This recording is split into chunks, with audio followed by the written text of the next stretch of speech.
All right, first item on tonight's work session will be discussion on the personnel compensation study. Mayor Wilson is requested to speak on this, so Mayor Wilson, I'll turn it over to you. I have invited some of experts at Auburn University to help us in what we want to look for in the comp study. And as I mentioned in a couple of the budget cycles for the we definitely need a comp study because it hasn't been done in about 5 years. But more importantly, we need to look at first, I think, the structure of each department to make certain that, you know, we're structured in a way that every time we hire somebody, we are hiring what we need, not just replacing something that's just always been there. So that's kind of it in a nutshell. But I want y'all to ask them questions too as to how we would like to do this type of study, because I think this will be kind of maybe a one-time type of study that can really drill down on how we run each department more efficiently and just utilizing the talents that we have in the best way. So, if you want to take it away. All right, I'll take it. I'm Joe Sumners. I'm Executive Director of the Government and Economic Institute at Auburn University. We have been around since 2015, but we have really been around since about 1976. We're the merging of the Center for Governmental Services and the Economic Development Institute back in 2015 to form GEDI. So we do outreach programming, working communities in both government and economic development. We have a lot of experience in doing the kind of things that we're proposing. If you want to take a quick look at our organization, we have the EDA University Center, which does entrepreneurship and innovation work around the state. We do training and development. That's probably the most noted thing that we do. We do a lot of training for local governments and in economic development. We do consulting and community assistance, as we're proposing here, including human resources consulting, and we do research. With me, I have my Associate Director, David Mixon, Mia Stayhauer, who is our research manager, and Mariah Tamlin, who is the head of our HR unit, and she is the one who would be the project manager for this project. We're delighted to be here in Fairhope. This is a place that we really love. I'm here at least once a year. My wife loves to go downtown. When we go around the state, one of the things we always hear is, oh, if we can only be like Fairhope. So Fairhope is seen as sort of the model. You have a very good reputation. But what we know is that even though you have a great downtown, you have this great reputation, tourist attractions, those kind of things, you also are experiencing growth. Like any city, you have issues. And what we hope to do is look at your staffing, your personnel system in the context of the larger picture, meaning we want to do several things as a part of this project. And I may stray from the we want to do organizational study. One of the things that we want to do is look at your staffing levels. We want to do some research about what comparable cities are doing. So look at your staffing levels, look at your jobs, and see if it makes sense. We're going to want to look at the personnel system. We're going to look at things like your job descriptions, your classification pay plan, performance measurement, those kinds of things, and strategic planning. I'm a great believer in strategic planning for municipal governments. Everything that we do should fit into an overall plan for the city. So those are the four components, so we'll go into each of these a little bit more. The organizational study, we want to look at your existing administrative and departmental structure, how that looks. We want to look at your staffing levels in departments and try to compare them to other comparable cities and to best practices and see how you're doing in terms of staffing to see if you're keeping up with growth and those kinds of things. So that's a benchmarking effort as well. We're going to do some surveys. We want to do a citizen survey and employee survey to get attitudes about performance of city government in various areas and certain services and any kind of needs and issues among staff. We want to look at the kinds of jobs that you have here, the mix of jobs, to see if they make sense for what the needs are here. We want to look at the broader demographic and economic trends that are going on that you're responding to. And so this is a big study, a big part of the study, and the first part of the study to look at your administrative and departmental organization, your staffing levels, your environment, and look at other comparable cities and see how you compare to other places and also best practices for a well-run city. So we'll do a report at the end of this first phase and do a presentation to the council. In terms of this process, we would be doing individual interviews with the mayor, the department heads, the city council, some employees, and some key local stakeholders to get a perspective on city government. The second part of this is the personnel system, which is the foundation of all your personnel projects. That looks at making sure that you are compliant with state and federal laws, that there's equity in pay, both internal and external, meaning you're within the city, there's fair pay, and also that you are externally competitive with your neighboring cities. Trying to make sure that you are able to retain qualified employees by having a fair and adequate pay system, and trying to make sure that you have tools available to help you with decision-making regarding your personnel and staffing decisions. Those are the program elements: developing compliant job descriptions, evaluating the jobs on a 9-factor compensation scale, which we'll look at in a second, developing a pay classification plan, a pay study and comparisons to other comparison municipalities and see how you look against those, developing a pay plan based on this information, and then writing a project report with suggestions for implementation and maintenance. So this is something that we do quite a lot around the state, these kinds of studies. Mariah Tamlin is the top expert in the state in doing these kind of studies and does a wonderful job in leading our effort. That's the 9-factor system that you do when you're evaluating your jobs: knowledge required for the position, supervisory controls, guidelines, complexity, scope and effect, personal constraints, purpose of contacts, physical demands of work environment. And using those kind of things, we look at each job to make sure where it fits in the overall classification scheme. So we'll make sure that those jobs are compensated fairly. There's the internal and external pay equity. A third component of the project is the strategic plan. And I love the strategic planning process. I've been doing it for about 30 years, working with communities and organizations around Alabama.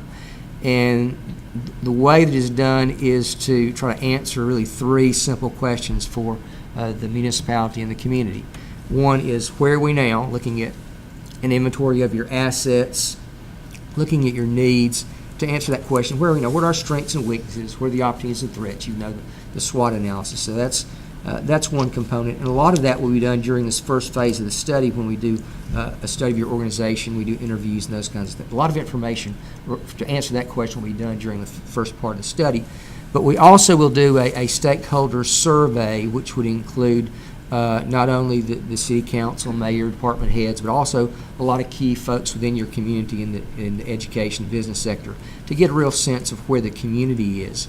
Arts community, all those kind of things would be involved in the stakeholder survey to get a sense of what people feel should be our priorities, our goals, and any kind of issues that are there for the city. The second question is, where do we want to be? Looking at vision. There we're talking a vision for the community, a mission for the city government and all departments, and goals. Where do we want to be? What are the key issues for us, and what are the things that we've got to do in order to meet our needs? The implementation strategy would be another part of the planning process where you answer the question, how do we get there? So if you have goals that you want to attain for the city, you got to know how do you make those things real? Because if you have a plan that ends with some kind of vague pie-in-the-sky goals, you're not doing very well. What you need is some kind of implementation plan that describes what has to happen, who's responsible, where the funds will come from, and all those kind of very specific kind of things that make a strategic plan a strategic roadmap or an action plan for the community, where it helps you make decisions about what your priorities are and what you're going to do. So all the things we're talking about with terms of organization and personnel sort of nest within this overall plan for the city. And lastly, this is also sort of part of the personnel section, a performance management system. Performance management is about figuring out what's the important factors for any job and making sure that those things are, the expectations of those jobs are being met. And so we would be developing a structure, a system to guide the supervisors in doing evaluations and help the employee understand what the expectations are, and provide tools to help decision-making regarding rewarding performance to make sure that you're able to keep and reward your employees. So you're going to get, process and guidelines, appraisal forms, written instructions, training for department heads and supervisors as a part of this. And so this is a big project. All these things would happen in sequence, with the first thing being the organization study, looking at the staffing and organization, then the personnel study, looking at the classification system and the performance management system. And the strategic planning process could happen sort of at the same time as the personnel study, but after the organization study. So that's sort of the sequence of events. We assume that it would take about 18 months for completion of the project. It would involve the folks who I brought with me and even some other folks on our staff. Cost estimate for the total project, about $197,586.80. That's the exact figure there. And as I said, Mariah has done a lot of the heavy lifting in putting together the proposal and would be the project manager. And so we really are delighted to have the chance to come and talk with you and answer any questions you have about the project. And we have discussed in some of our planning meetings that this would be phased. So there's more details to this, but the overall study, which is very, very comprehensive, it was recommended by our auditor because something like this really hasn't been done as a big picture, and it includes all of our utilities as well. So it's not just the municipal government part. Right. Council? Questions for Mr. Sumner? How long does this take to do?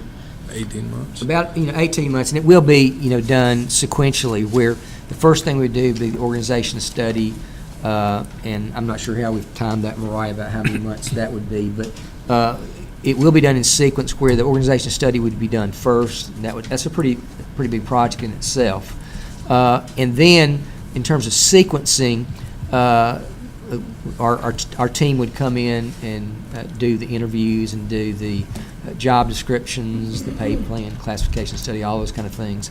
And after that, the performance management system. The strategic plan could be done any time after that first phase is done, because we will use information from the organization study as the first part of our strategic planning process, which would, and to explain a little bit more about that, it is going to be a strategic plan for the municipality and also the utilities, but also we hope that it also will have some implications for the broader community, the quality of life and economic development, those kinds of things as well. I mean, what are we, as far as, I'm still thinking about the time frame. Yeah. As far as each phase in the sequence, what are we thinking? I'm going to let Mariah see if she can help us with that. Hold up. Can we get you to come to the Yeah. table, please? Yes, sir. Thank you. She's the expert. If you'll look in your packet, there are two things. One, we put a copy of the PowerPoint, and secondly, we put a copy of the proposal in there. And I believe the last page of the proposal before the appendices, which includes our staff bios has information about the time duration and about the cost, and I put the time duration estimated for each of those 4 project components. Some of those will be overlapping. There will be some simultaneous things, as Joe was saying, excuse me, Dr. Sumners was saying. Well, I try and be formal. As Dr. Sumners was saying, some of these will overlap. The organizational component of the study will provide us information that will help guide the other components and will provide us information, and most importantly, you all information as we move forward to help give us data, to help give us staffing information, to help give us information about priorities for both the city, for the council, for the mayor, for the citizens. And so all of that information will be compiled and utilized in each of the other 3 phases of the project. It remarkably is one of the shorter, more compact. We intend to devote most of our staff in some form or another to that focus of meeting and engaging the community, the citizens, employees, department directors. We are one of those organizations that we don't do anything that's, quote, cookie cutter. We design all the work we do and all the projects we undertake to meet the needs of our clients. And so, although we're proposing these things, these are just our concepts, and we would like to hear from you all as well as y'all ask us questions. So if there are things you all have concerns about or are specifically interested in accomplishing, we would like to know that on this front end. I have a couple of questions for you. Tell me a little bit about your experience in dealing with municipalities, and if you can be so specific as to tell us maybe of a success story with a city that may be approximately 20,000 people, that may be well, it doesn't have to be in Alabama, but I think that Fairhope's pretty unique, and one of the concerns that I believe that we all have is that we always want to get better. We also don't want to lose what we have. That's our challenge right now. We get named the top 5 in the nation in every category, and I think it's going to be a struggle to maintain that as it is to, do you need to be number 1? What's number 1? What's That's number right. 3? So, can you give me some specific examples of that? Can I answer part of that before Sure. I turn it Yeah, I know. over I to probably Joe? asked 3 or 4 questions in that You question. did. You did. First of all, we have been in existence since 1976. We have worked in all the counties and many of the municipalities of all sizes, from those that have 16 employees up to right at 1,000 employees. Okay. So broad spectrum. What I wanted to, and by the way, relative to HR sorts of things, I tend to go back to that because that's where I'm currently working, but I have expertise in a lot of other areas as well. But what I wanted to say is, and I was sharing some of this as we approach the city. I grew up visiting my aunt in Point Clear on the Bay. G.B.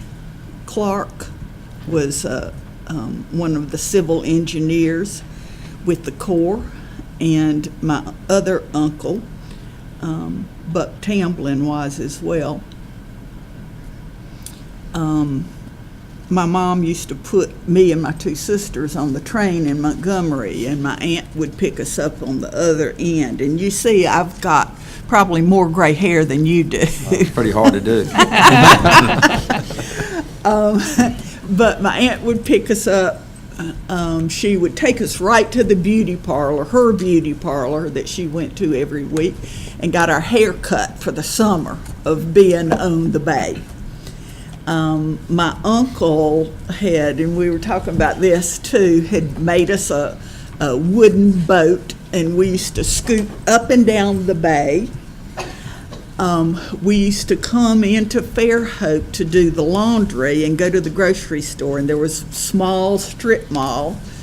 I haven't seen it in years, but it had a grocery store and then a laundromat next to it, and so we would go there. And if we were really lucky, we got to bring our bicycles, and we would hop on our bicycles at the top of the hill leading down to the pier, the city pier, and we would watch the big boats with the bananas coming in. And if we were lucky, get offered a banana. Of course, they were green and not edible, but we were so afraid that the momentum of going down that hill would take us flying right into that bay. And we knew we didn't have any clothes until they were dried at the laundromat. I have had the privilege of spending lots of time there, including being there for 3 jubilees. And that's something not to be missed. This area is an area that has a lot of memories for me. It is a magical place, and there are a lot of cities and places we have worked in that were making decisions about what way in which they should grow. I'm all about keeping the history and my memories of this place and of the bay alive. That's what this area was established on. That's what makes it unique. Auburn is struggling with some of those same things right now. They are. And how do you balance that? How do you grow into the future yet still maintain the essence of the place? But those are my experiences, and that's what I'm interested in retaining. Because of my family, I also will say that Billy Mungie lived next door to my aunt and uncle, and his son, Billy, was good friends with Jimmy Buffett. And so we, until the hurricane came and blew it away, we had family videos, the old, I don't know, the small reel, videos of us playing out in the bay, seining up little fish and shrimp and things with Jimmy Buffett and Billy Mungie. So, you know, these are some of my more precious memories, and you know, I wouldn't want to do anything to abandon that sort of core that makes this place what it is. You know, those are foundational history pieces that are important. So, Yeah, Mariah is modest, but she's worked in almost any county and city in Alabama over her years. And we do more personnel work, you know, by far than anybody else in Alabama for local governments. we're the only organization, Right. we're the only organization that works exclusively with cities and counties. That's our expertise. But as I was thinking about your question, I was thinking about Auburn, because Auburn is a place that I think has some similar challenges in terms of, you know, how do you maintain the character you have, and what's great about it. when there's so much growth, because we're experiencing that right now in Auburn, and we have worked with them a bit. We do citizen surveys and things like that. But another community that came to mind when you asked that question was Eufaula. I led a project in Eufaula several years ago now with Audubon International. And the idea was, how do you do a strategic plan built on the principles of sustainability? And thinking about how do you make sure that you're protecting your environment. In their case, make sure that Lake Eufaula was protected. And it engaged a lot of citizens, a lot of stakeholders, came up with a really good plan that they used. And yes, how successful is it when you look at a plan is did the community actually do the things that were in the plan? And they certainly did. I was asked to come back a couple of years ago to do an economic development plan for Eufaula Barber County. And one of the things that I like that came out of that is the idea to create some kind of a structure, because what I like about strategic planning is not so much the plan, but the process. We bring together your council, your mayor, your key stakeholders, and you may be coming from different positions, you may have different points of view, but when you come together in a planning process over a period of time, it's about, how do we work together to make this place great? How do we get better than we are? And it becomes really, I think, a very great connection for all your stakeholders. And the question is, how do you keep that going? How do you take that kind of positive energy that you have about your community and not lose it when you have a publication of your plan? So we did it, it's over. The key is, how do you figure out some way to make sure that the people who are coming together continue to come together after that is over? So we came up with the idea of creating what we called a prosperity alliance, meaning on a periodic basis you'd have your say there's your superintendent of education, your key business leaders, your key government officials coming together to say, how do we continue to work together to make this community what it can be? And you don't know me, but I've been working in communities in Alabama for about 30 years, and I would say that the biggest problem that I see is a common problem. It's a problem of disconnectedness, meaning there are good things going on, but we're not working together.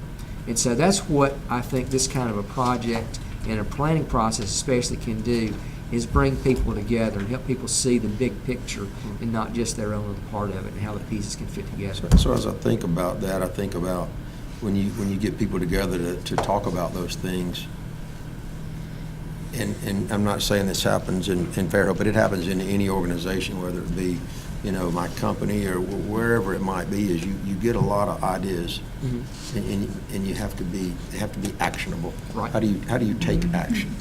It's great to come up with a plan. To me, it's all in, I like what you said about Eufaula. They stuck to the plan. It's great to come up with a lot of ideas. For instance, I could tell you one, if we're talking about strategic planning in Fairhope, I think everybody at this table would talk about managing growth. And how do we manage growth? How do you do that? How do you come up with an actionable plan to manage growth? Would that be something that we could expect from this? And I know you can't solve it all for $197,000. Right. I get that. But could we start down that path if that was part of the strategic plan? Yeah, I mean, I think that is part of your strategic plan, is to look at your economy and your growth and the decisions you make, because that's what the planning process should be, is help you give you a roadmap for how you make decisions. What's important? What are your priorities? What are your big issues? And for those big issues, what are you going to do? Because that's where the rubber hits the road. It's not, everybody can say we're going to have the most efficient government, we're going to have a strong economy. Well, okay. Exactly. How are you going to do it? Right. So what are the That's what I'm you saying. got to say, sort of a reverse engineer. Okay, here's where you want to be, but what do you got to do to get there? How do you bridge that gap between wherever you are and where you want to be? So that's what the planning process does. And you're right, it's got to be as specific as you can possibly make it, meaning here's what's going to do it, here's when it's going to be done, here is how much it's going to cost, here's where we're going to get the money. And so you begin to try to figure out, okay, there's a limited amount of things that we can actually do. So what is most important? What are our key priorities? Because when I like to plan, I don't like to come up with a telephone book of all the things that are issues in the community. It's about, what are your priorities? What are the main things that you want to focus on? And what are the things that are going to make you unique and make you special? And focus on those things. So I like the process. I like the idea of putting all this together in a package, and I think that, for whatever less than $200,000 investment, I think you'll get a great payback in a lot of ways, including the very specific things of making sure that your workers are fairly paid, that there's a structure in place for measuring performance, that you're able to see how you compare to other communities and those kinds of things. So that's good. But also thinking about the organization as a whole, looking at your departments, your administrative structure. How does that work? What are the implications of doing it another way, and those kinds of things. So the organization study paired with the personnel study overall nesting into a strategic plan, I think is a great way for a city to really move forward. We got a question. So we've got roughly $200,000, 18 months, and in 18 months, that's about perfect timing for you could have 5 new council members and a new mayor. December 2020. Yeah, I mean, you're talking 1 month after the next election, or the next swearing in of whoever's council mayor. What steps would y'all be able to take, or what steps do you commonly take to ensure that something like this has community-wide buy-in and is not political in nature, so that it's not something that we spend $200,000 on and we put it on a shelf? Because I think strategic planning, organizational studies, they're fantastic when you use them and implement them. But if you spend $200,000 and then put it on a shelf and don't get anything out of it, what can y'all do to get the buy-in so that it doesn't matter who's sitting up here, that they can look at this study and say, okay, this was time and money well spent, and we want to take action on these items? Yeah, that's a really good question. And I'll tell you the truth, I've been involved in strategic planning processes where you create a good plan, and then the mayor who was behind the plan gets defeated, and then the plan goes in the trash because the new mayor says, I don't want that plan from the old mayor. So how do you avoid that? And I think the way that you avoid that is that you do involve a good broad section of the community in the process. Because, and the thing I've always said about strategic planning is it's not easy. I mean, it takes people's time and a commitment. And so if you have your key leaders who are investing their time and energy in this process, they're going to see payback, I think. And so that's the best way I know to make sure that it has some legs and it really is done. The other thing is what I mentioned earlier is when we're talking about the plan itself, because if you do the personnel study, those things I think, because their obvious value will be maintained. The thing that sometimes is lost is a strategic plan for a municipality or community. How do you get beyond that? I believe that when you leave that process, there should be some structure in place to say, we, meaning that whatever Prosperity Alliance, whatever you want to call it, executive committee, but a group of folks who are your key leaders in the community, government, business, education, coming together. If they would could say, we own this plan, this is our plan, and we're going to make sure that it happens, and periodically meet on a regular basis to say, how are we doing? And it's not just about the plan, but about how do we work together in this community to make sure that we're successful, that we can reach our full potential, be who we can be. Because if Fairhope reaches its full potential, that's a hell of a lick there. Because I think Fairhope has got a lot of resources, so much going forward for it, and people outside just want to be Fairhope. But inside that you've got issues of growth, you've got issues, whatever they may be, that you can get better, because every community does.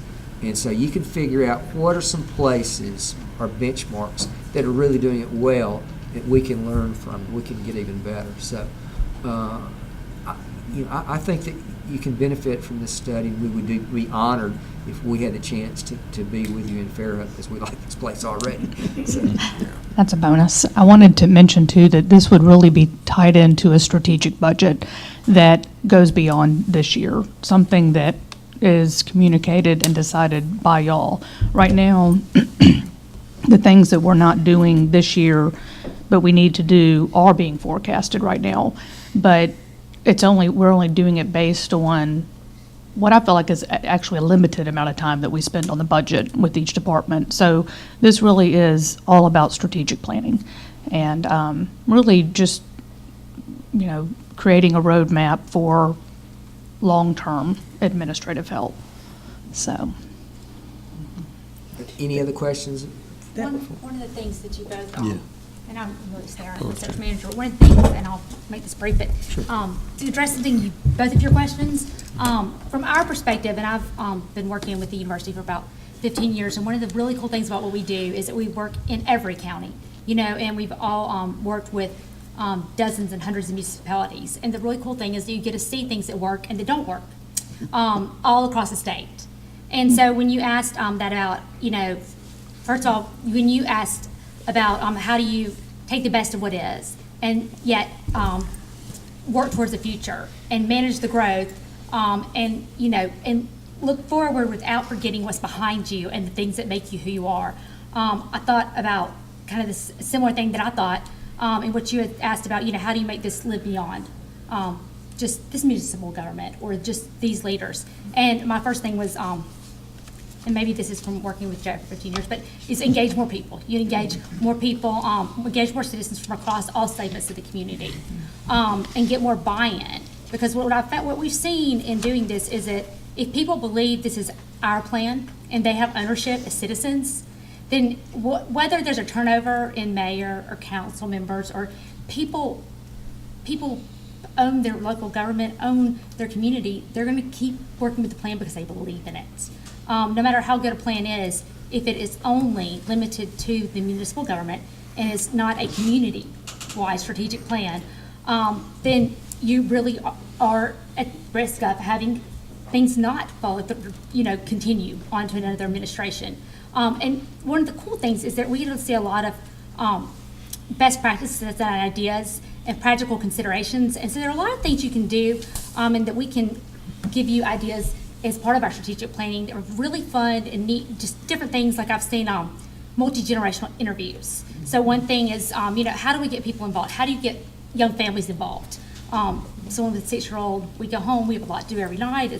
But one of the things that people have done is done multi-generational interviews where you say, where's people who represent our past and the history of our area, and go in and have some of the younger kids interview some of the older residents and kind of say, what are your favorite memories from our area as a child?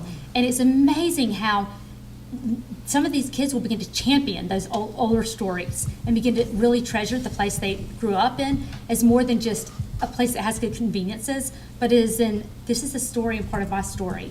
And another thing that I've seen is when people have said, let's go into the elementary schools and have them say, what do you want for the future of your community? And just have kids draw posters. Well, the parents come out to see their kid's poster. They may not really be that interested in the strategic planning event that's going on, but once they're there, you're going to ask questions, they're going to get engaged. And so there's a lot of different things we've seen over time in different communities that work, and that we can pass on, and you can say, yeah, that sounds good, or that's not for us. And a lot of things that are very actionable and practical, and that's one thing that we like, so we do get to see kind of what works and what doesn't work in different communities. Okay. And you said that Mariah is the primary contact for this. We've got, again, the proposal that you can look through it and see a lot more detail about what we've talked about. So. And I think, too, the timing is good because it's Fairhope's 125th birthday Oh, boy. this year. And we can really, say that this is about planning long-term to make sure that, everything you just said. But I think that that's a nice nod to Fairhope's wonderful birthday, so. Council, I think we ought to give some thought. I would come back with some thoughts and opinions at the next work session, see if we can give the clerk some direction. Does that sound like a good idea? Sounds good to me. Okay. And we can tie this in, obviously, to the 2020 budget. We do have funds in the budget for the comp study, so it could be a matter of that still applying to the 2019 budget and building it into 2020 and beyond? In the proposal, I put a paragraph or so about time and costs, and it's where the time estimates are.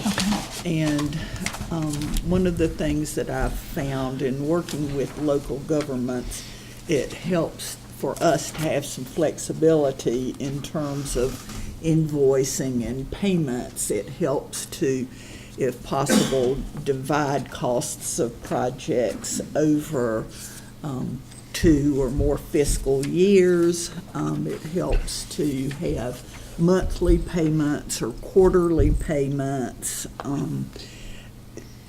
Whatever division of time works with you all, as long as we come on to a mutual agreement with those time intervals, we can divide payments up to help work with you all in your budget. So if we were doing this monthly, it would be like 11,000 a month. About. Actually, yeah, 10 something. I've calculated it all out, but I don't have that with me. But yes. Right around there. But what Mariah said was right, that we don't do cookie cutter stuff. So if you see things that you'd like for us to be doing that they're not here, that would be helpful, meet some needs that are not addressed, just let us know. Okay. Any final questions? Council, Mayor?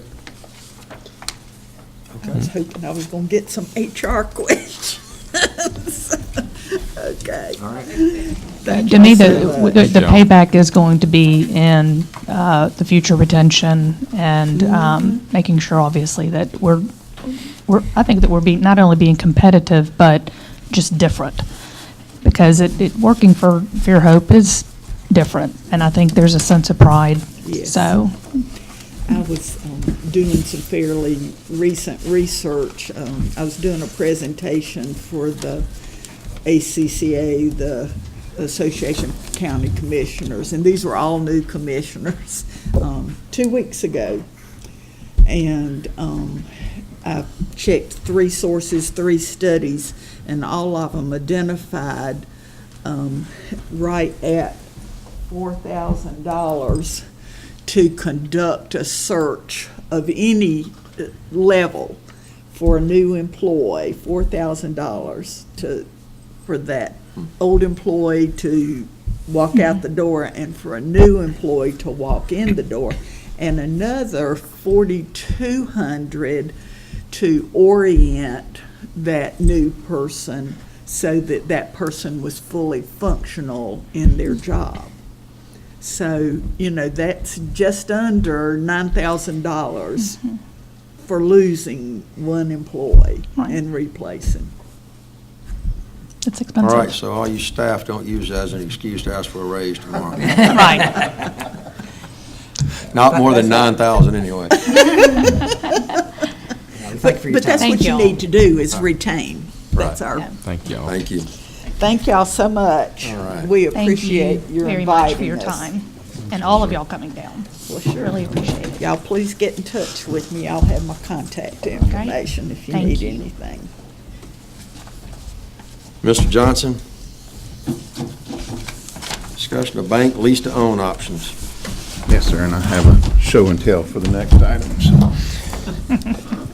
Throw that as. No, oh no, that's pretty heavy. And you're gonna take one of those, yeah, I think y'all have that in your presentation. Thank you, Council Is this President, one Mayor. each? Okay. Yes, just one Okay. each. And I do want to start this off by saying, one, the council, y'all have been so generous in helping us get the rolling stock that we need to be successful in our sanitation operations. And I wanted just to kind of make sure before you see this in 2 weeks that you are comfortable and also explain how we got to this point. When we were working back on the 2018 budget, y'all had already been very supportive of getting our fleet of sanitation equipment upgraded. But that upgrade needed to continue to be aggressive. And we were looking at a very, very high dollar capital expenditure back in 2018's budget, as well as a pretty stiff one in 2019. And down at the bottom sheet, this just kind of gives you an idea. I list a trash truck, a recycle truck, and a garbage truck, and what the cost with finance was, and if you did that in 3 years to own, what that annual lease payment was to own that, where our current fleet is, and where we're looking in 2 years where we think our fleet needs to be. You know, based upon the fact that right now, if you took the last 3 years, we've been averaging about 33 new garbage customers a month for the last 3 years. So that's pretty, between 360 and 400 new customers. So you know that not only do you got to keep up your fleet, you're going to have some needed growth in there too. And so y'all were willing to pass a budget that leased to own this equipment. And part of my recommendation of that, my support of that, was that ultimately, if we got into that cycle, a day would come where you wouldn't see that capital request, because what happens is the capital is that first lease payment, and then we have to account for the operational budget for payment number 2, number 3. So it moves to a different place in the budget. It's still spent, but it's now captured in your operation.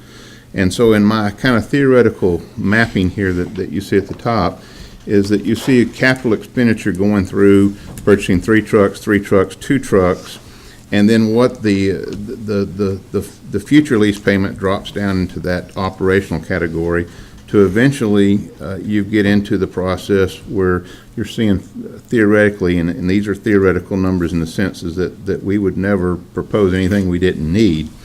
But all of a sudden, you've moved the cost of that debt servicing and ownership of that capital rolling stock completely to operational.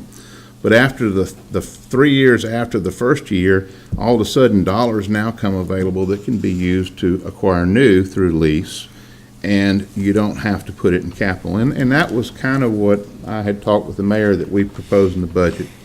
I know we hit some rough spots in successfully administering these leases. We got through it.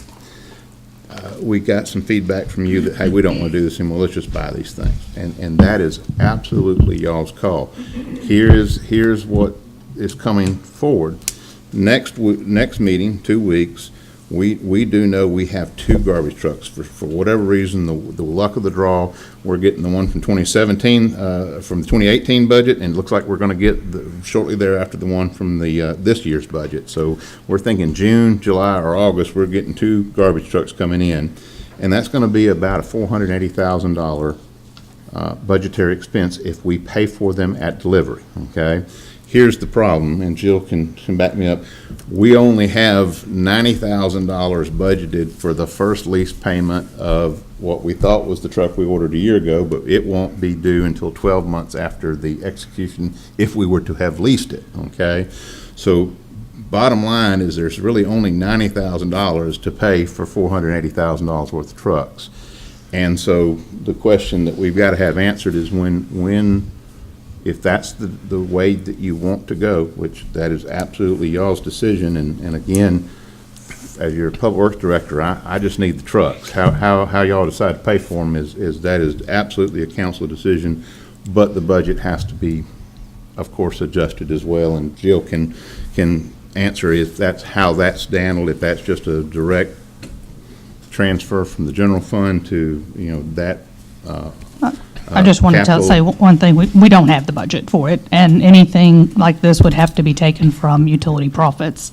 The bigger picture is about knowing your capital outlay every year. And in this type of planning, you do. And it would be very similar every single year. And this is a selfish reason, but one of the reasons I like this format is that once you have all of that debt service to have a capital rolling stock on these big ticket items in the operational line, is that you guys can look at a given year at the end of the year and say, okay, what did we bring in sanitation and what did it cost to operate? And you can at one glance kind of start having a real picture of whether are we how much money are we losing, are we breaking even, or are we covering our cost and having some capital surplus there. Whereas when it's been very difficult for me to take a glance and be able to tell you how are we doing. I mean, what is our expenses versus our income from the fees that are paid for the sanitation. And this at least helps normalize that. Now granted, we're absolutely on small stuff, a pickup truck or whatever, we don't need to be leasing, we don't need to be financing, we have the ability to pay for those upon delivery. But, you know, these are single ticket items that are in excess of $150,000 a piece, and some significantly more than that.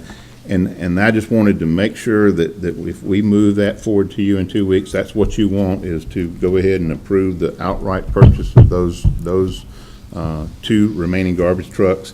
And that cleans us up right now, meaning that everything will be out of the queue at that time, and that when we talk about any capital needs for the 2020 budget, we will follow your lead, and if it's going to be to purchase, it will be budgeted accordingly. So that's just it. I got a question or two, because I think Jay and I, this discussion of doing away with leases kind of came as a solution to resolve some issues we were having with I guess with excessive back and forth on how to process this paperwork. One thing that I would say, and I don't know if we're just getting confused or maybe we're speaking 2 different languages, but I'm definitely, at this point, I'm not in favor of doing any more leases. But that does not mean I would not be okay doing a purchase with financing. So when you say a lease, a lease is not the same to me as a purchase where I finance it through a bank over 3 years. 2 different things, but is it the same thing to you? I think while the reason, and Marcus May can answer this question, why local banks or banks call it a municipal lease program, it's nothing but financing, meaning we're going to make 3 annual payments and we own it at the end, and we're going to pay 2.69% interest, for that loan. But for whatever reason, the term lease allows us as a municipality certain rights or protections by code or procurement or whatever. I don't know why, because it is what we have done with in this case, the best rate was New Iberia. What we did is a 3-year financing to own, meaning that after we make the 3rd payment, they send us the title to the truck, and it's ours free and simple at that point in time. Okay. It's just they refer to it as a municipal lease. Why they do that, I don't really have the answer. It's just the mechanism they use in this case. And, the part of it is, I understand, and this may be a wrong assumption, but I've heard told that by calling it a lease, that if for something unforeseen happened in a budget year, the council says, we just can't budget to pay for this lease, that piece of equipment goes back to that entity, and the term of the agreement is satisfied. I would think the local banks are willing to take that risk because they don't think of municipalities ever going to default on a payment. That's probably the safest bet that there is as far as lending money. But I don't know the details of why they put a lease, but it is just bank financing. It really is. Well, Jill, is there any different budget implication for you if it's qualified as a lease versus as just financing? It makes no difference?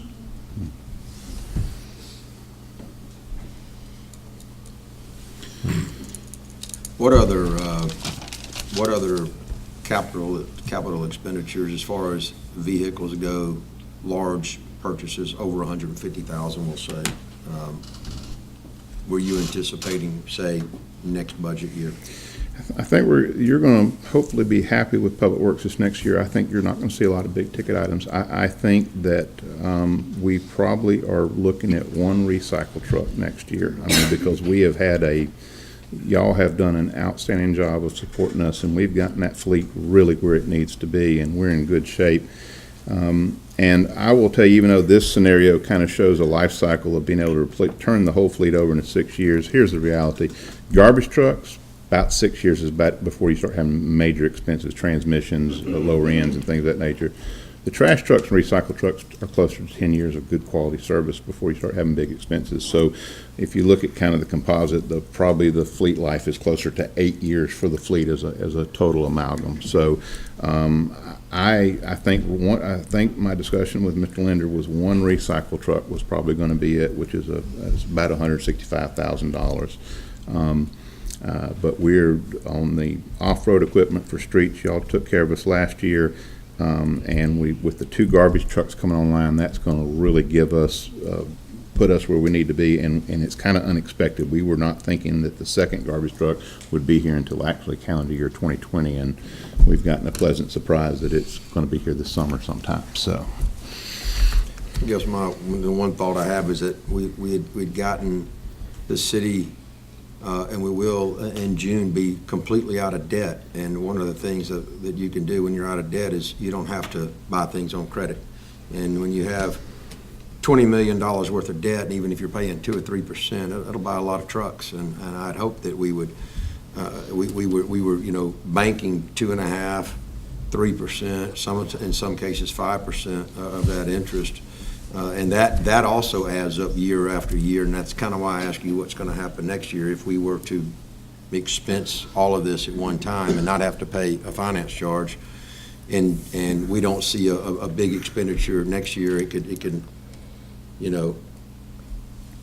we're not going to have a big capital outlay next year, so we kind of can pay ourselves back for what we may spend now just to save that 2.5%. But then again, if you get a good rate and you're buying it over 3 years, I can consider that as well. And we did do that with some of the Yes, we did. the purchases this past year. I'm not one. I think this is an operating expense, though. It wouldn't be a debt service. So, this is really just about having with no surprises, a consistent outlay in that department. And I hear you, and that's true. But you could also have a 8-year plan in which you budget, okay, this is the year we're going to spend, and you kind of bank on having to have, and you're going to buy, it's not going to be 10 trucks in 1 year. No. Every 8 years. It's going to be Staggered, yes. It's going to be staggered, and so I think that the fact that I'm trying to say, yeah, it helps from a planning standpoint, but you're still paying that interest on all of that money that you've borrowed, and that racks up a lot of charges that could be used for, whatever. What will you be doing with the utility profits otherwise? Will they be sitting in a checking account, or? We need them for infrastructure upgrades. Well, and this I can tell you, I think that, and I'll promise this to the mayor, going into this budget year, I will be able to give her a fleet schedule because we've gotten the fleet in very good shape, and now we can say everything I see shiny out there. Yeah, and thank y'all for that.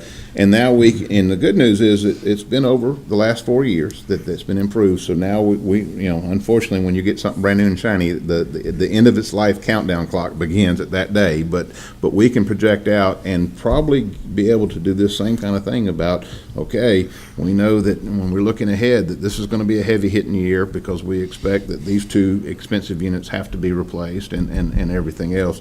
So I have no problem with going forward. I think what Jill asked me is, are you comfortable with if you see that before you in the next month, because that we're going to pay for these things upon delivery and adjust the budget accordingly? Here's something basically comes down to this. Richard, is this accurate? If I look at the rolling stock type 2-year fleet projection, the 5, 4, and 6, that's 15. So you have 15 of these expensive vehicles, let's say. Well, no, the net increase is that over the next 2 years, we need to add 2 trucks. I think next year is only going to be 1 of those 2, okay? Do we have 15 large vehicles? We have 13 right now. In the 2-year projection, 15, right? Yes, sir. Bear with me, you'll see where I'm going with this. Okay. So 15 vehicles. What I'm trying to determine is, as you're replacing those on average, 8 years, what are we paying over that 8 years in interest?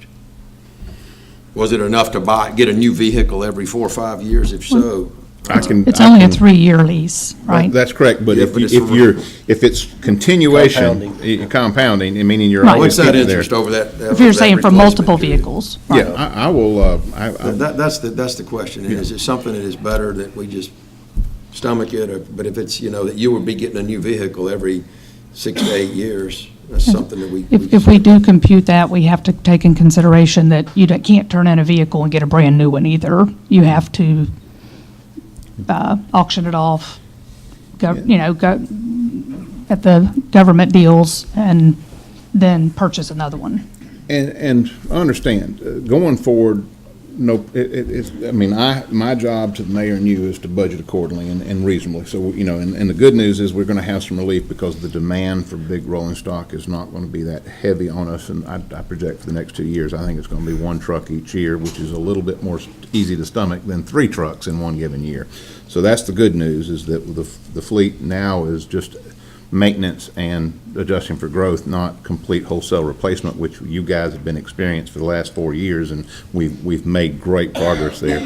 And I think what I'm hearing is just bring it forward as to be paid for, and Jill can let us know what the budget ramifications and how that works, and we'll take care of it. And going forward, I think we can just, I will be glad to put together a matrix of what is the cost of financing if we follow this model out. And it's going to be some amount of money, because at some point in time, you have $500,000 financed at 3% or whatever. That's money. Well, if you have this, I'm gonna give you that number. You've got,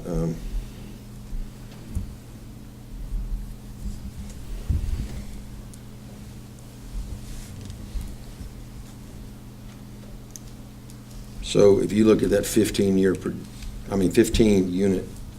inventory, you basically are floating a note of 2.925 million.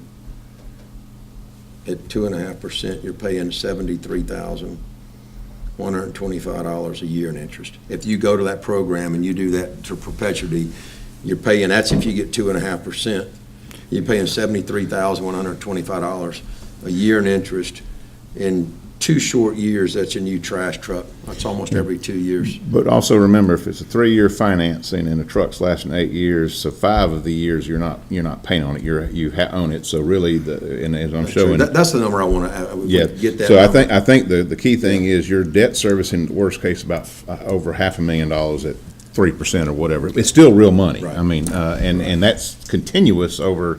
So if that It's was continuous. If you go to that if program, that was it's forever. $15,000 a year, and you multiply that times 8 years, that's 80. That's $120,000. That almost buys a trash truck. Right. You're right. Yeah, I just don't know that we need to borrow the money. I mean, we can, if we run into a point where we're doing infrastructure improvements and we're getting close to running out, or we're forecasting we're not gonna have the actual cash to proceed, that we can always borrow money as we get to that time, or have a line of credit in place for that. I think if it was just about an expense, it would be one thing, but this is more than just an expense. It's the unknown. And I can tell you that in our mechanics department, we spend over $1 million in expenses. That is. But that should be going away or reducing as we're It replacing is, inventory. but we're still hiring full-time people. I mean, that's one of the things when we were talking about structure, is that, in some areas we may need to, consolidate, but that is How does a that expense department go that I away? think, How I does think that that maintenance- department absolutely needs to be How looked does at. how does that maintenance expense go away if you just? It's not lease gonna it? go away. It just needs to, in my opinion, it needs to be How reduced. can you forecast it if you lease to own as opposed to buying them outright? Like I said, it's just about the unknown, and it's not just about an expense, it's what the expense may be if, with that inability to trade it in for something new and not have to salvage it.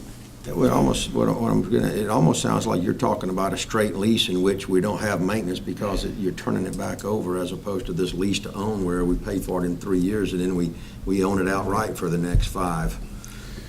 Whether you I buy just think it it's for one. worth looking at It's gonna be a both. warranty for the first 2 or 3 years anyway. I think what the known we're talking about is that when you have incorporated some basis of level of debt service for leasing to own within your operation, that when you retire one, meaning your 3rd year, you paid it off, it frees up that money so that you can continue that fleet without coming back and having that capital hit. That was every year. That was kind of so that there becomes a normalization there, so that you don't, you.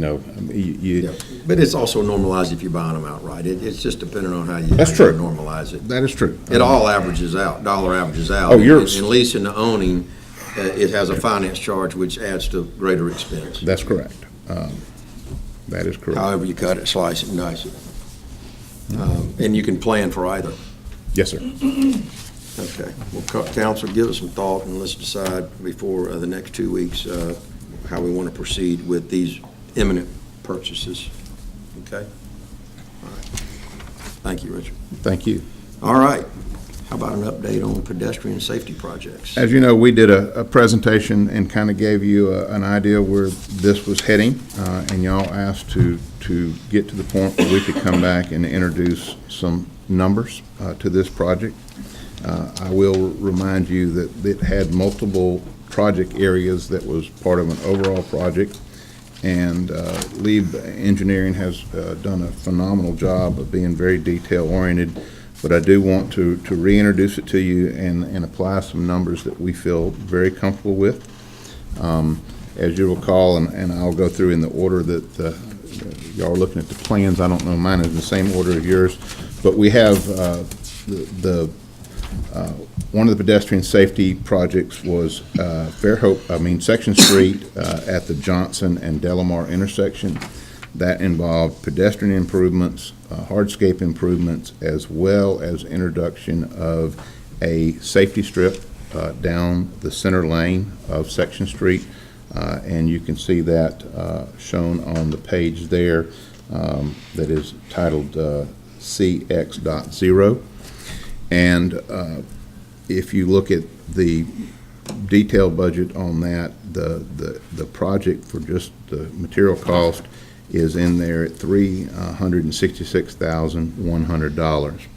And one of the things that I do want to point out is that, one, we discussed that the safety strip down the center lane would be, if agreeable to y'all, advertised and bid as an additive alternate to this project so that it could be jettisoned if it was too expensive or there was not a comfort level. And I will note that the budgetary numbers that you see is based upon using a natural stone. The engineer brought a composite stone material that's about half the cost, which means is that we could also include that as an additive alternate as well to price it both with a granite as well as a composite material, and that is an example, and it comes in multiple colors. The next area, which was one of those that we've put a lot of concentration on, is the intersection of Fairhope Avenue and Fairwood Boulevard. This design as it has been perfected, is a little bit different than what you saw in the conceptual presentation because there was just some realities that had to come in. Do understand that the sanitary sewer project for the outfall will affect this intersection, and it will go before this project would go before. And so this intersection is going to get torn up pretty good in that project. So there is a value to putting it back together in this new format. One of the things, and Mr. Burrell got a graduate course level on four-way stops at the last Traffic Control and Safety Committee. The design engineer really came forth and said his recommendation is this become an all-way stop condition as part of this improvement for a variety of reasons, but the biggest is the traffic volume disparity between Fairwood and Fairhope Avenue. Even though they're marked at the same speed limit, there is a definite speed disparity between those two roads. And the fact that his concern was that by necking down Fairhope Avenue as you're going west to this intersection, if they started from a stop condition, it would give them a higher level of success without accident or problems. And that would need to be something considered by council as part of this project going forward. It's one of those things that it could be done without the all-way stop condition, and then if it merits that, that's easy to add, but it is shown in these drawings as that. That portion of the project for construction cost, that was the first one I read to you, was the 366. The Delamar Johnson was 248,923, and then the final one is the addition of crosswalks down here close to where we are at the PD and at Pine Street, and you see those laid out, and these are using the rapid activated LEDs in the streetway. If you've ever been to Pensacola Beach, they use those out there. They're really. Mr. Johnson, let me Yes. just stop you real quick. I still don't see the cost of the Fairwood Boulevard improvement. Did you not get a little spreadsheet in there that looked kind of like that? Because I saw it in the. Where's that at? Yeah, I read you the wrong one. So Fairhope Avenue. Oh, I'm sorry, that is- was the 366. You did Yes. say that, okay. And no, I said it backwards, and Section Street was 248, and then the Section Street at Pine Street intersection is 79,939. The engineer then took and put all those together in a at-one summary sheet, and then added some contingencies and some overhead, and so this number is purposely inflated, but we want to make sure that if y'all give us, if you're comfortable with moving forward and getting this out to bid, that we at least have a chance of making sure that the number is below what we told you we thought it would be, because we've been finding the other experience less than enjoyable and desirable. But I think that we are below that number, but I wanted to make sure it was as conservative as possible to make sure that y'all are comfortable with moving forward. Counsel?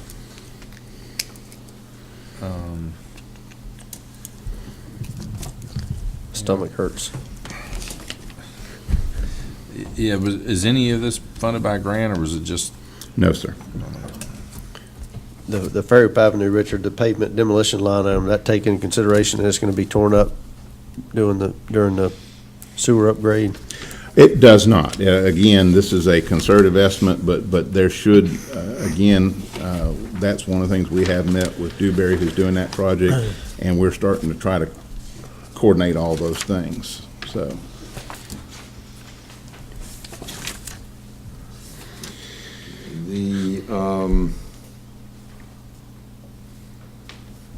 The De La Mar intersection, Yes, sir. $249,000. Yes, sir. Kind of sensitive saying this to you, Mayor, because you do own that business and it's always been there, and that's great. I wasn't looking at that. It's great, but I am a little bit perplexed by looking at one of these where if you look at the current condition, looking west on De La Mar, there is a crosshatched area to the north of your store, and that actually used to be, I believe, parking, and then in the conceptual drawing, and I don't know if this is real, it shows this island being extended and the parking being, or the crosshatched area being removed and being beautified, but then the seating area taking up that, most of that crosshatched area. What I had mentioned in, as far as promoting. Promoted, allowed?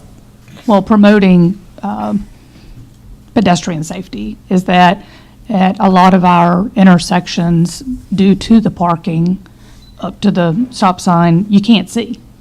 And so I did, advised, but I was not a part of the end result here, but that we should have parklets in these intersections because you can view, I think the the traffic. islands are a great idea. It was just that one part that struck me that it seems to extend.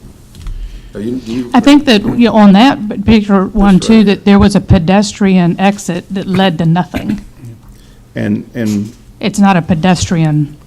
Council President, if you. It's the seating area, the paved area that extends out into that, I don't know, it's Yeah, like I mean, almost two parking this is spaces one wide. in a lot of different Yeah. things that would happen with parklets. And I know that we want to make sure the optics are good here. Right. If you recall that before Mayor Wilson was even elected, there was a De La Mar street plan done, and the city executed part of it, i.e. making it one way, and they actually just striped out these areas that were supposed to be infield, and that part was never done. So that was, this design picked up off of that unfinished part of that. So I will at least tell you, these proposals were in existence before Mayor Wilson was mayor. I'm familiar with them. I'm just saying that the optics don't look good when it shows the restaurant extending out into what was public parking. And I think that was a very, public parking there, though. Yeah, it's Xed out right today. There's no parking in that area.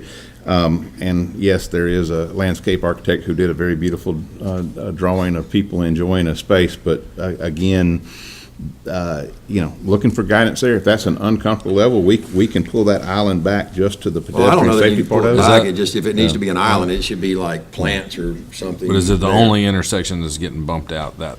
No, that level? the two, that is, because it's a one-way street, it allows us a little bit more room, because understand, all that, this section that's just dotted in, that's flowers, okay? So, only the brick pavers are inside the drainage, and as you see, that will be a great covered drainage flume, because we've got a problem with water trapping here and have to get it down Delamar. So really, both corners of Delamar section, both corners of Johnson section, as well as a pedestrian bump out there at the mid-block crossing is proposed. And those were all results of safety studies and earlier plan proposals.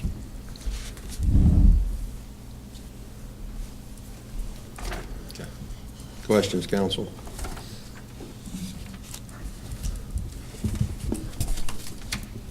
It's a pretty large number. I'd like to see at least moving forward with the Section Street, with a $79,000 project to get people safely across the street there that they're currently already crossing, there by the police station and the new restaurants right there. Well, let me ask you a question. Here's the good news. And the little bump outs as well there. Okay. The cost of getting us to an open bid has already been bore, so there's no cost to knowing the knowns. I do agree that I think I would like to move the one at Pine, those two crossings, as a standalone little quick project that we can get out and get Right. going. But I'd also like your blessing to at least bid the other portions as ad alternate, broken out into a separate project, because it's big As enough to options. attract, and at least be able to bring that back to you to make a Yeah. decision if it's worthy to move forward. I think that makes sense. I mean, doesn't hurt anything at this point, right? Yeah, I agree. Okay. Because the one out here will go quickly. It is not going to be real intrusive. The others are a little bit more involved. Well, and the one out here, as far as immediate safety concerns. Yes, sir. I mean, that has been one that I've seen multiple near issues, and I think we know about it, we've known about it, and so getting on that as quickly as possible would be. Fantastic. That's all, it all needs it. I mean, I watched Gary sit there at the corner over by the dentist office for, I don't know, a good while, waiting for somebody to stop to let him cross. I finally stopped and let him cross. I got out, stopped traffic both ways. Thank y'all very much. Thanks, Richard. Thank you. Thank you, Richard. All right, before we get to the agenda meeting, Councilman Brown, you said you had a couple of things that if we had time, you wanted to bring up. Yeah, I know I'm not the only one getting calls about the business license on rental properties. Pass that down. Randy Niemeyer came and spoke to us, a few weeks ago. Felt like it just kind of went away. Continuing to get calls on it.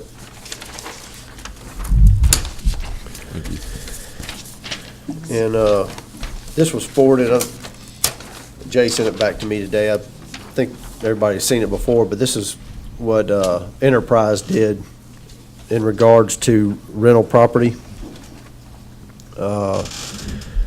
You see halfway down through there, it says giving exemptions for the following situations to homeowners with 3 or less homes. If someone owns more than 3 investment homes, they could be argued to actively engaged in running a property management business. Number 2, an exemption for those homes that are professionally managed, since the property management company already is paying for a business license. And 3, an exemption for property owned by a real estate holding entity that already has a business license. I'd just like to discuss this because I'm getting multiple calls in regards to this. I'm in favor of enforcing a business license for all of them. It's the way it's commonly done. It's done Gulf Shores, Orange Beach. It has tens of thousands of properties and people that manage, dozens and or hundreds, if not thousands of them. They pay for a business license for every unit. And I believe if you have multiple businesses in Fairhope and you have more than one location, I believe you pay multiple business license, if I'm not mistaken. And I think that a rental property is each home is an individual business. If they're even in management, they're managing it for someone who's getting a Schedule E probably for their tax return, and that's an individual business. And I think that it's unfortunate that people are complaining about it. The license is a very, very small fee.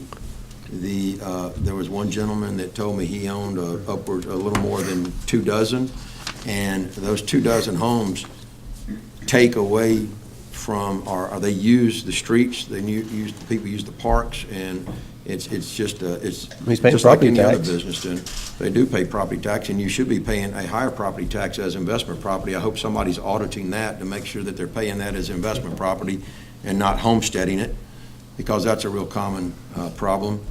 And I hate it for them, but it's somebody that owns property like that and is used to paying that. They've got away with it for a long time and probably shouldn't have.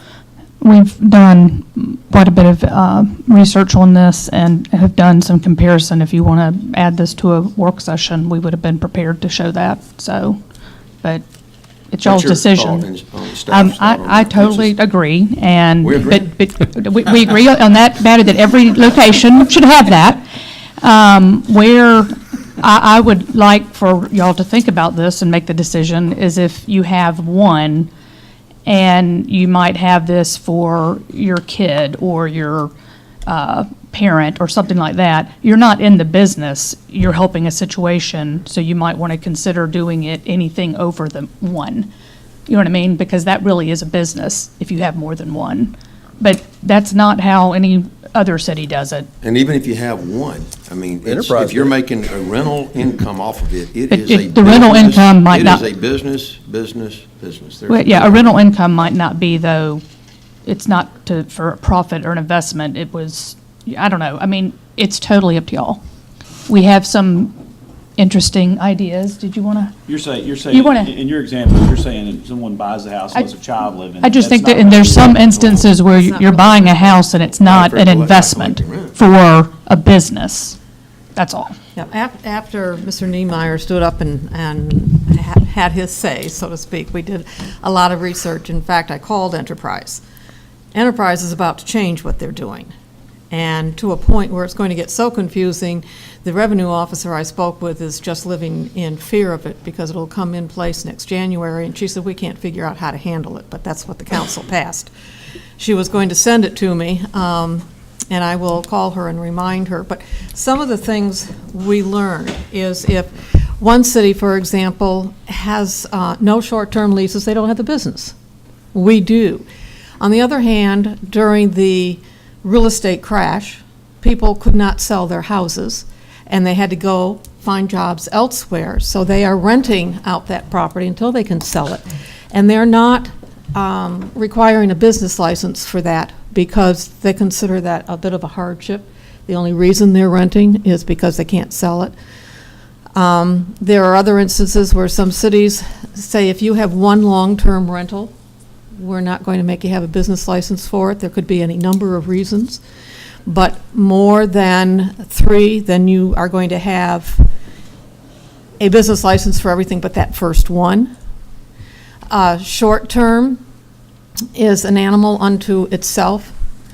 What the realtors are doing is they're paying their share. Their business license is on their commission from that property. And that means that house owner is earning money on it. So it's not double taxation. He's only paying the business license fee on that portion of the money that he gets. Now, we do have an odd thing that as people retire and start using real estate as an investment, not an investment they live in, but a piece of property that is held in an investment tool, a Roth IRA, and you can do that. We have to figure out how we're going to deal with a piece of property that is held in a Roth IRA where the owner doesn't see, he doesn't get those dollars. And to force him into signing a contract that doesn't accommodate how to do that, now you are addressing changing his tax Well, status. that Roth IRA owns. The Roth the business, IRA owns And it. that business has to obtain the license. Right.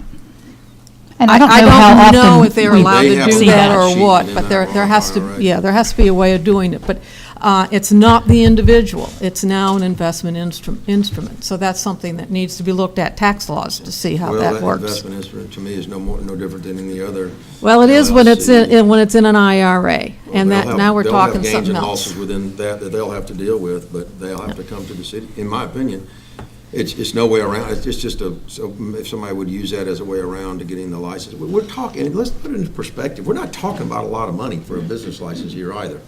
You know, if you have the benefit of owning 30 rental houses in Fairhope, I would say because of the climate that exists in the city of Fairhope, you're doing quite well for yourself.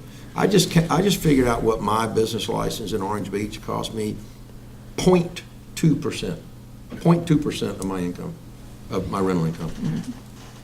If you've got 30 homes and you're 125. renting And them, ours you're is in the what? A business. flat I don't fee? care how much, I just think I think it's overreach. I think it's a money grab on the city's part, and how much are we spending enforcing, going around tagging these people? That's my opinion. I kind of tend to agree with that. I would say I'd charge it on short term. I wouldn't charge it on long term. The businesses that operate for the purpose of managing rental property, they should have a business license, of course. But to me, I don't know. I differentiate between a business and an investment a little bit. I mean, I if think you're it's an unfair taxation for the businesses that do have to pay it, and have to get a license, and for somebody that's turned their home into a business of their own. Well, But I don't know, I just look at it, if you're actively operating a business versus if you have an investment where somebody sends you a check once a month, I just see that as being two different things. Versus if you're in there turning it over on Should they a report weekly that income to basis. the IRS, or is that their business too? No, they should report that income. That's none That of goes our in- that comes business. in under other, well, it's the way that all of our tax laws are set up. It's a business. By every which way you look at it, it's a business. And by every other definition. I think we can come up with a list of things to consider Yeah, let's and do talk that. about this at a future work session, because there are a lot of things to consider. And, Here's but regardless, that, this has been on the books, we're enforcing it because we actually hired a code enforcer. I mean, so that was where it kind of started. But it's an old law. Yeah, I will say, doing the research, I at first felt that it was double taxation until I realized how it is being split. It's not. That's not, exactly, like you said, the managers are only paying. On a tax commission. and license on the commissions that they earn. While the homeowner, when it is a business that the homeowner is in, then he's got an income coming from that house or that piece of property. So on to the next ordinance that I have stuck in my craw. Ordinance number 1233, per City of Fairhope Code Ordinance, Chapter 8, Section 27, vehicular signs. All trucks and similar vehicles used by contractors and subcontractors shall have signs on both sides of the body of said vehicle indicating full name and address of the firm to which it belongs. Lettering may be any color or contrast to the color of the body. Letter of firm's name must be at least 1.5 inches high. This thing needs to be scratched, guys. I'm not putting a magnet on my truck. We up here arguing about putting signs and beautification in right-of-ways, and you want me to put a sign on my truck? Not happening. People call me, I said, don't do it. So it's not the city's business to tell people what to put on their car. So when did this even come up? Is some, Yeah, I'm getting, because they've got these down at the building department telling people, and they're getting mailed in their business license, and they're just starting to enforce it again. It's been on the book since 2004, and it's come up before. We need to and I look just- at all, there's a ton of stuff like this. I agree. I mean, it's time to look at Well, everything. can we ask why, so why now, same reason the Why is rental it stuff's being- Yeah, coming same up. reason rentals. We got somebody to enforce it, and well, we are supposed to enforce our ordinances, but, I mean, But maybe look and see if Yeah. this is the ordinance that's where we are now. as a city. I think everybody has a business license in the city needs a magnet on their truck. Yeah, I think, Robert, I asked you what the purpose of this was, and I think that'd probably do everybody some good to hear exactly why this was put in place to begin with. I think it was to regulate the construction industry so they could drive by a job site without getting out and seeing who has a city business license. They drive by and they look and see a magnet on every truck. Eric, please, if you want to shed some light on it, that'd be great. They're telling me, be quiet, but I have to address that. And actually, let me say, this is being handled out of code enforcement, which is planning and zoning. Now, we're handing out the flyers because it's primarily contractors. And some of the issues we're running into is we get complaints from citizens all the time about construction trucks and, folks going in and out of the subdivisions, doing this, doing that. So, I've actually talked, I get the calls too. And, I have talked to Kim and I've kind of put together an idea that I would like to talk to them about. Typically, what I see is if it is a company-issued vehicle, it has graphics on it. If it's issued by the company, you look at any large contractor, if they're giving their people vehicles to use during work, it's going to have some sort of signage or some sort of identification of who owns that truck. The question's coming up on what constitutes a work truck, and, is it the framer that's got his compressor and tools in the bed of his truck, but it's his personal truck and he's going home at the end of the day? One of the things that I had suggested is coming up with a sticker, just a license sticker that can go up in the back windshield of the vehicle or on the bumper. I know in previous, when I worked for an engineering firm years ago, I got pulled over all the time by the state of Florida. We were doing work in Mexico Beach, wanting to know because I had a company issued vehicle, but they were checking licenses. So it's up to you how you want to handle it in terms of whether you want to enforce it or not enforce it.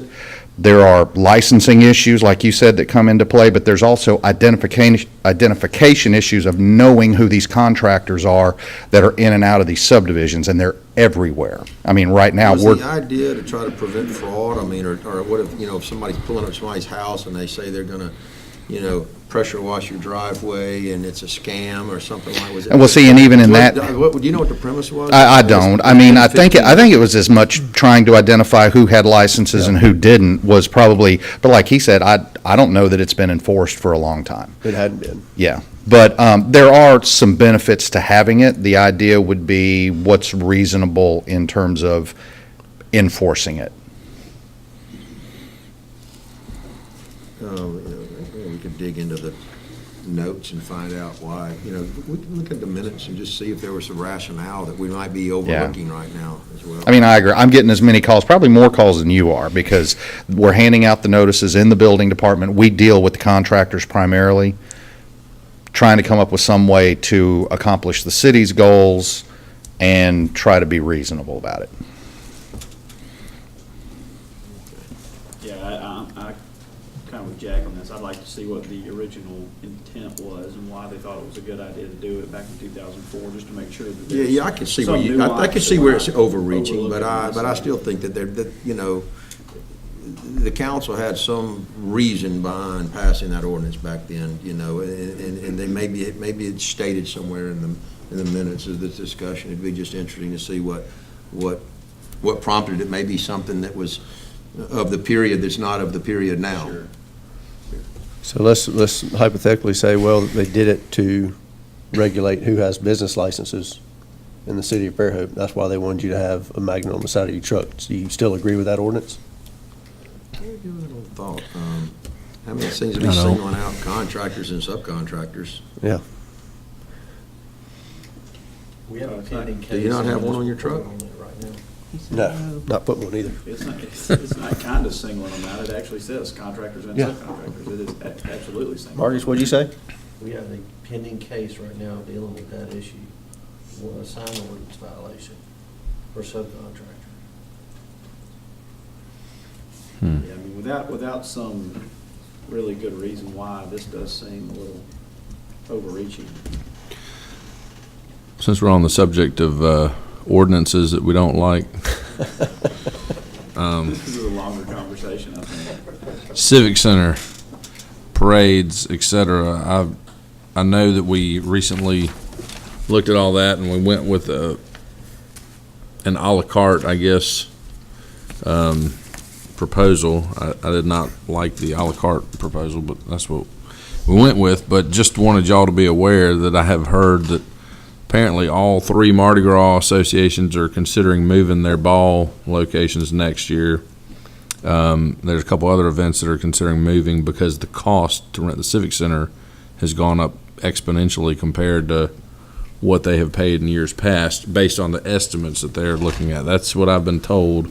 And that and then I think that it had to do with the city of Fairhope pursuing maybe, I guess, a liquor license and requiring them to purchase their alcohol through the city. I don't know if y'all have heard that or not, but I think we ought to reevaluate that. I don't know. I feel like Let's find out, first of all, if that's a rumor or not. I mean, is there anything behind that? Does anybody know anything about that? anything, nothing, Can anybody confirm that? or deny it.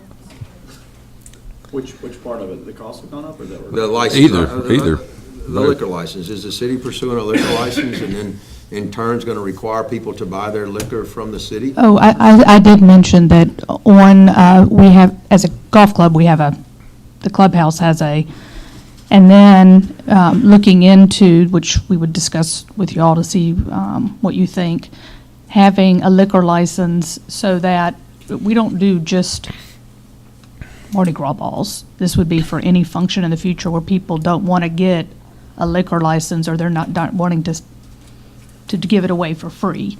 That's an income opportunity. You can always say, this is how they've done it and I've approved that, or find out the information for it. But I do think it's an income opportunity because it's a venue space.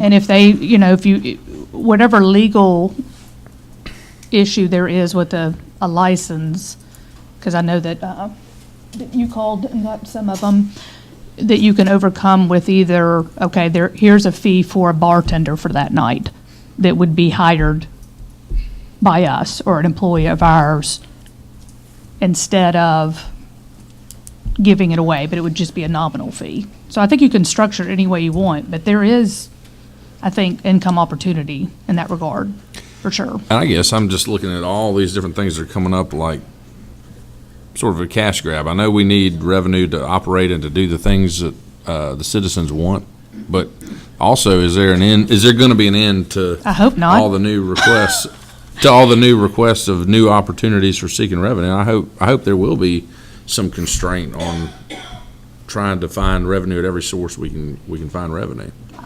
I don't understand that reasoning. I think you always look and see how we can do better all the time. Doing better and trying to tap into every possible tax or source of revenue. I just feel like I think it's going to backfire. That is real quick. That's my opinion. I'm going to get the comparisons for what was spent last year and this Versus year what's for being you. Yeah, estimated? for the balls. Because be I good had to see. not, That'd be great. I did not get that feedback, but I will get it for you. I've already requested it, so. Okay, And I'll email Has it out. anyone else heard that they're considering moving? I've heard the same thing. Oh, you Okay. did? Okay. Well, let's look at it. I mean, that's why we have these conversations. So Um, I'll get the numbers. And then one last, since you happen to be Yes. up here, I don't even know, I haven't talked to them, but ESRT, I know they've got a show coming up on the Bluff in about 4 weeks. They got a contract and everything lined up? I believe it's all done. Yeah. I don't know. I know Yeah, last year I we think were, it's all at the set. 11th No, hour, there I was a know. scramble, so I just want to make sure Yeah, I remember. we were not. And Yeah. there was a Just wanna make sure scramble we're there. again because of a resolution that exists that was being enforced but needed to probably change. I mean, everything about this is just making sure that what is in place, asking how can we do better? Because I think that's really up to council. It's council's role to do that. Yeah, and I talked to Erin a long time ago Okay. about this. I hadn't but- talked to her about it, I knew last year it was And, kind of a and I know scramble. she'd be blowing up my phone if it weren't All right. going by now. Fair enough. All right, let's move into committee updates. Jimmy? I don't have any updates besides what I brought up. Robert? No updates. Jay? Only one I've got a new rec board appointment on the agenda tonight, and I would encourage you guys to support that. And reappointment, yes. The museum advisory board met last week. A couple of things that came out of that was, one, it was the, well, first of all, they're looking at all the bylaws, and there's some conflicting bylaws, and these are not like earth-shattering, real heavy-duty type bylaws, but I think that they're going to try to propose to the council to make some changes. You know, they need some clarification of who's a member, who's not a member. There's just some confusion on that, and whether or not, what do you call it? Somebody's a member by ex officio, thank you. I was going to say by their status, whether they're voting members or not, or whether they should be counted towards a quorum, because that gets into whether or not they have enough people to have a meeting and things like that, and how many, you know, do they need 9 or 7 or, you know, things like that. So they want to kind of clean that up some. The other thing that had come up was that the friends of the museum are paying for a copier. They're paying $160 a month, but it's also being used by the museum, and so I would like to propose to the council that the city, since it's being used by the city, pay for the lease of the copier, but the Friends would only pay for their use of it, which is about $40 in copies a month. And I thought that we could sustain the $160 a month on that lease.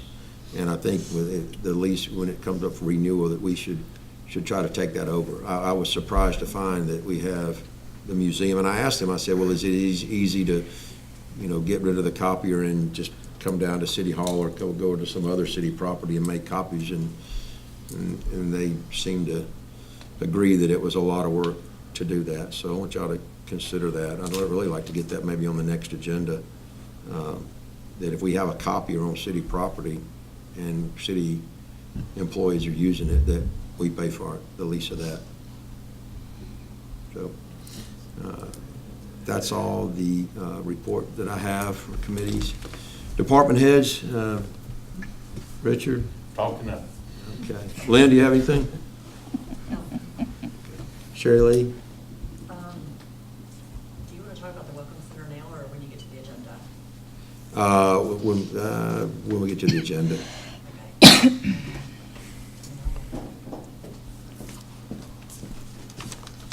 Did you really talk about the K1 meeting? No. There was a meeting about K1 last I'm week. putting that in my mayor report. but Okay. yeah. There's a survey going out in the next couple days to all the citizens that's being developed based on the feedback from that meeting. That was very successful. And then tomorrow and the next day, we have National Park Service back to do our second phase of our stakeholder meeting for the connectivity master plan for the city. So they actually just arrived tonight. They were going to try to pop in here, but I don't think they're going to make it in time, and just give you all an update. But they will, next time they come, update you on everything that they're learning and what they're putting together for us. Okay. And that's it. The only other thing is the MPO, and Jack, you probably know this because you're on that committee or that board. We are applying for a PL grant for to create a complete streets policy toolkit, working with the bike ped committee, so that we have some policy behind the adoption of complete streets for the city. And that's it. We'll talk about Welcome Center next. All right, thank you. Jill? Sorry, I have to see. Perry? Richard Peterson?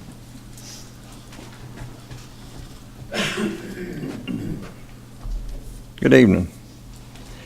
Now, we've gotten quotes from a geotechnical firm to do some work on the Nichols and Young site, which took a little while to get the property defined because of some issues that were in the lease versus in the minutes of the meeting of the single tax versus on a plat that Riviera had at the time, but it's all worked out now. But we do need to try to get the geotechnical work done as quickly as we can, We also got quotes on doing the 4 side stream storage sites. And I was going to, got them Wednesday, so I didn't have time to put them on the agenda. And I hate to have things walked on the agenda. I don't, that's not fair to y'all really, but for the site on the electrical substation, for $261, it meets the requirement of not having to get council approval. But I don't think it's fair to ask them to cut their rate either, that they've quoted us. So I would just ask it if you would consider walking this one particular item on the agenda tonight. I would be grateful. For $261? No, well, it's $2,760. Oh, okay. It's $261 over the $2,500 limit. But if you don't, it's going to be on the agenda next time. But Can we see? the sooner we can get, this is for the site. The sooner we can get moving and get the site work. I mean, transformers will be here in October, and we need to have something for them to be set on. And Richard, what exactly are they doing with this? They're doing geotechnical work to give us some soil analysis of what bearing capacities and things like that would be. This goes back to my plea of increasing the limit that has been a lot greater than this, but council lowered, even though we're in the best financial condition ever as a city. But I think in your words, Councilman Burrell, you said that lowering it would stifle progress. And I agree with you fully. It does stifle progress. Slows it down. Puts a bump in the road, that's for sure. Well, I mean, if why y'all do could, that'd that be great. if you don't not, trust me I and the understand department that, too. heads, is what it We- says. We are hosting Scout Troop 47 at the wastewater plant this evening, and they're having a lesson on water conservation, so we hope that they'll enjoy the tour of the plant tonight. You hosting them tonight? Yes. Yes. Anyway, thank you. Thanks, Richard. Thanks, Richard. Mike, you got anything? The only thing, I have one item on the agenda. It's, I remember last time I talked to you about our bore machine.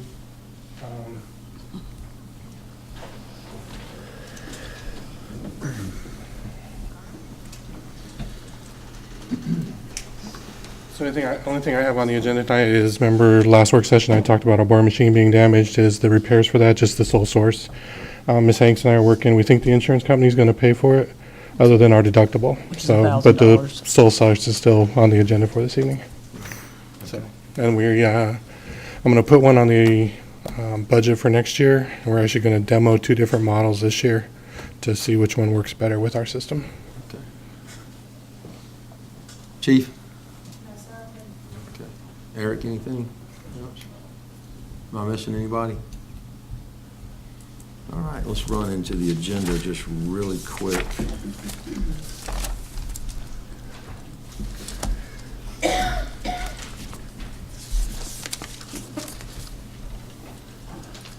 Okay, public hearing, that's self-explanatory. That'll be, where is Wayne?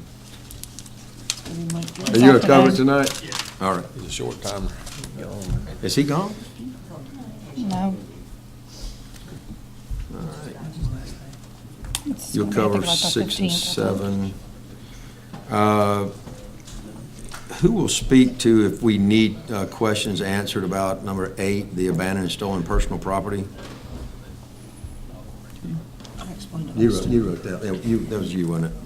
Yeah. Okay.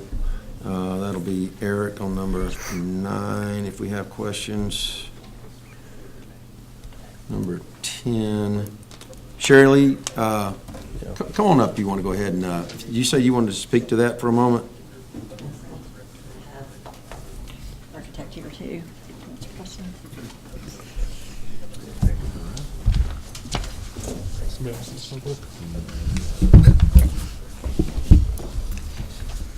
Okay, so this is last time we came and got approval for what now is a proposal, the not to exceed, and so the amount, it did come back at 20, is it 20 even?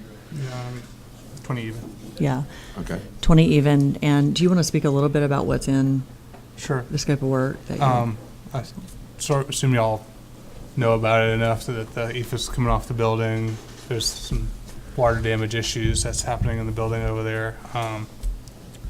So we're basically going to do an assessment of the building, the current envelope issues. We're going to evaluate the current building systems. We know that the use on the second floor is archives. It's not set up for archival purposes right now with the systems in place, so we're going to evaluate that as well at the same time. Also, while we're doing this, the building's was designed by Buddy Richmond, so I'm not sure how old it exactly is, but it's been there for a long time since the city has changed a little bit over those years. And if you all have walked from the library over to it and looked from the backside, it's not very welcoming. So we're going to kind of just look at what all opportunities there are while we're doing this. Is for entry sequences, the second floor, there's no ADA access to it. The current access to it is kind of right on the edge of a curb. It's kind of a dangerous entrance to that stairwell.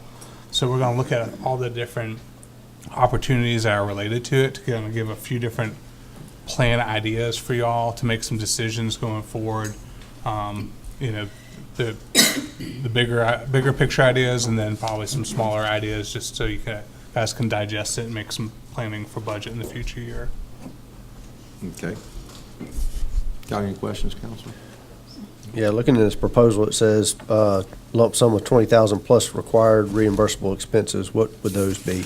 If we're gonna make a lot of copies of, multiple presentation copy kind of things, it would be probably the biggest, any sort of expense that could come up out of this. There's no auto, I work a block away, I don't have to drive anywhere. We can't throw that in for $20,000. The copies, yes, we'll have some copies, but if we end up having to do multiple presentations, making copies for lots of people, lots of times, it's going to... We get this for every professional service, including our city attorney. Yeah. At some point in time, we try to do most of the copies in-house, but at some point in time, we'll Yeah, come to that. and I think it'll be digital too, Yeah. so the presentation can be That's digital. the intent. We pretty much have moved digital everything nowadays, Right. but whatever it takes. But the idea is to get a few different concepts together for you all to look at and decide, what do we want, while we're addressing this issue? Is there anything else we need to look at? I know a couple of you have walked around the building, a few of you, and made comments to me about the fact that it's not very welcoming for a welcome center, and if you park in our public parking on the backside, you may not ever know there's one there. And then not to mention our archives that are at risk upstairs, but you all know all that. So this will help us get to some kind of point. Okay. All right. Thank y'all. Thank you. Council, let's go ahead and adjourn. The rest of the agenda is pretty self-explanatory. I want to get started.